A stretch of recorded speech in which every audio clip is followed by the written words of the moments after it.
Right, free man here.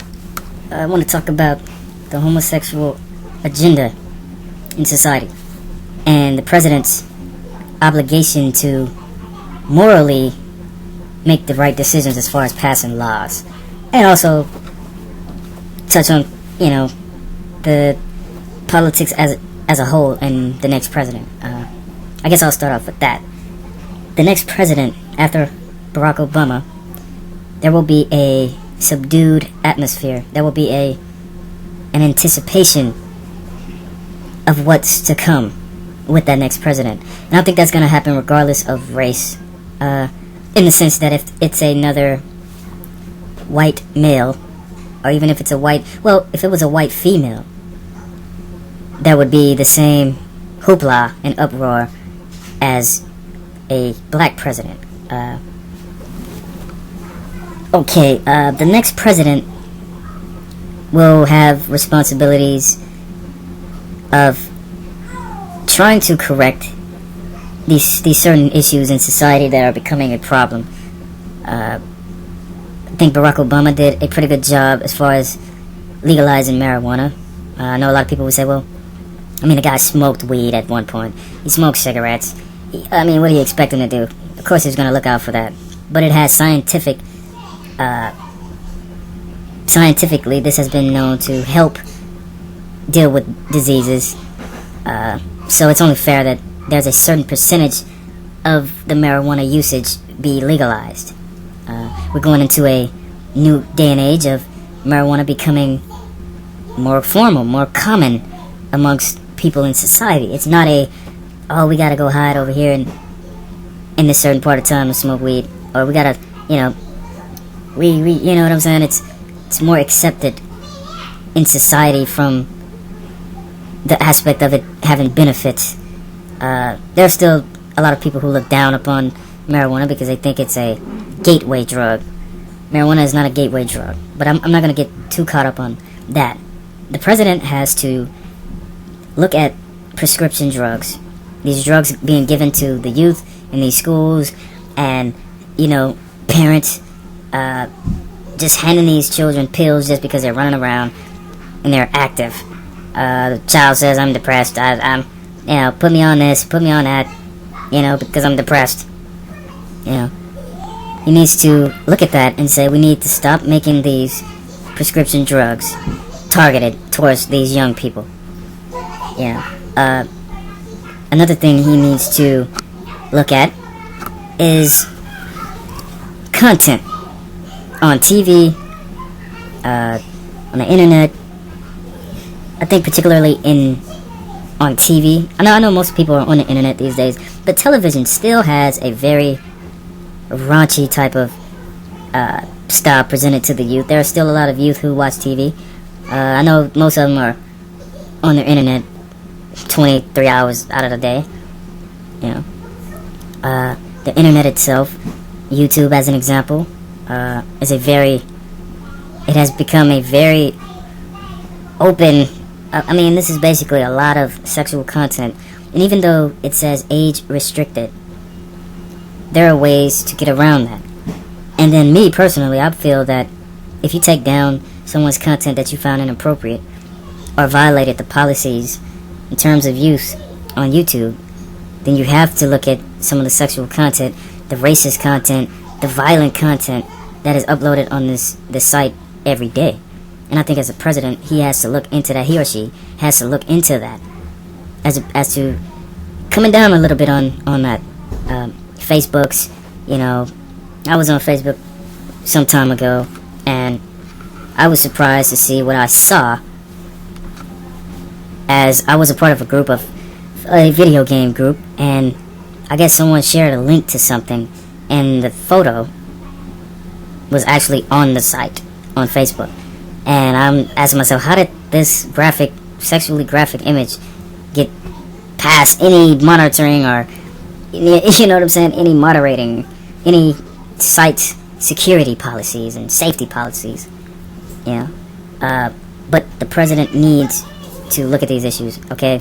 Talked about that a little bit. The next thing I wanted to talk about was homosexuality and the agenda behind homosexuality. the first thing that I want to say to a lot of people out there who will immediately call me a homophobic is the fact is, no one is born homosexual. Yeah. No one is born homosexual. And if you believe that someone is born homosexual, then that agenda has already brainwashed you and manipulated your conscience and your logic to where you actually believe it's possible for someone to be born homosexual. And even if you're still stubborn to even believe that, I'll give you scientific fact, natural, the laws of nature, and facts behind it to support this. The last time I checked, a male was born with a penis. The last time I checked, a female was born with a vagina. The last time I checked, that organ, penis, was created, designed to be inserted into that vagina. I mean, if I'm wrong, anybody, go ahead and correct me now. Don't let me just go off on this theory if I'm not telling the truth. That is a natural way of doing things. Now, okay, two men. I'm not gonna really give you that scenario, but you already see where I'm going with that. Two men are in a relationship together. Bam. Immediately you see something abnormal, right? Two women are in a relationship together. You don't necessarily have that alert, that's something abnormal, but you know it's abnormal as well. The reason there's a double standard in society with women, and see, women were actually at the forefront of this homosexual equal rights movement. Yeah.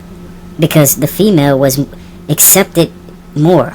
Because there wasn't this graphic, disgusting, abnormal, inhumane, wicked vision of them having sex like the males give off. But the government can't have only female, they can't only have lesbians have equal rights. They also have to have the homosexual males have the same rights too, because it would be a contradiction. The reason homosexuality is a psychological problem. This isn't, you hear people say, I've always known I was gay. How would you always know you were gay? You're actually confessing to something that persuaded you into doing that, in which is already abnormal. You're already admitting to some abnormal act or thought, and that persuaded you into living that lifestyle. When you hear people say, I knew I was born gay, I had a feeling I was gay. When they say that, they're basically saying, I saw this and I wanted it, and that's the life that's a choice. Homosexuality is a choice. Don't be fooled by people saying I was born gay, because they're trying to recruit people into their society.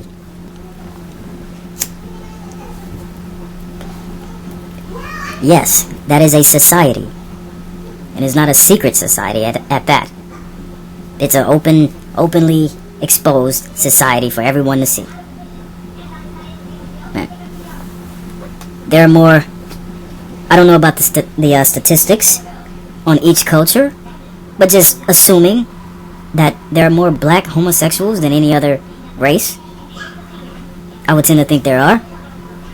I mean, because this is pretty much all you see when homosexuality is brought to the forefront of any issue.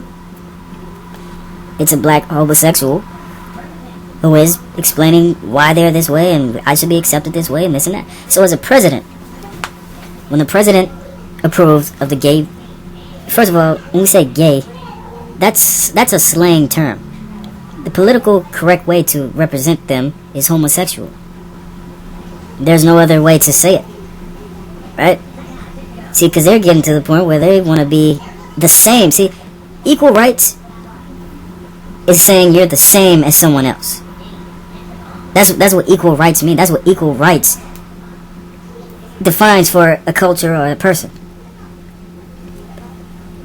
A black person fights for equal rights because they feel they're the same as a white person, because it's not about color, right? A tall person, a short person fights for equal rights, the same as to have the same rights as a tall person. Fat person, you see the trend. Homosexuality is not the same when it comes to equal rights, because that is a different way of thinking. And see, a lot of people say, well, I know some of the most caring, humble, loving homosexuals you'll ever meet. Right? Okay. When you say homosexual, do we run around saying heterosexuals? There's no, we call people that are straight we call people that are heterosexual straight. Right? We call them male and females. Man, woman, black, white, Hispanic, Asian, whatever description of that human being. Homosexuals do not have that normal description. You know why?